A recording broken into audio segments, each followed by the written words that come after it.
അതുകൊണ്ട് പ്രിയപ്പെട്ട എൻ്റെ മക്കളെ, നമുക്ക് കർത്താവിനോട് പറയാം, ദൈവമേ എനിക്കൊരു മാറ്റം താ.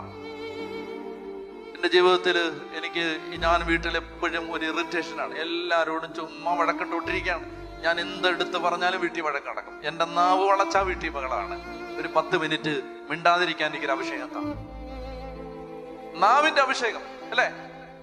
മറുഭാഷ എനിക്ക് എൻ്റെ എപ്പോഴത്തെ ഒരു പ്രയാസം ഇതാണ്. ഈ മറുഭാഷ പറയുന്നവർക്ക് മാതൃഭാഷയുടെ മേൽ നിയന്ത്രണം ഇല്ലാത്ത എന്താണ്? എന്തൊരു ട്രാജഡിയാണത്. അപ്പൊ ഈ നാവിന്റെ അഭിഷേകം കിട്ടിയാൽ നാവിൽ അത് കാണണം. പ്രാർത്ഥിക്കുമ്പോൾ മാത്രമല്ല, പുറത്തിറങ്ങുമ്പോഴും നിന്റെ നാവിന്ന് അതേ വരാവൂ. വേറൊന്നും വരരുത്. വന്നാൽ അത് ഫേക്കാണ്.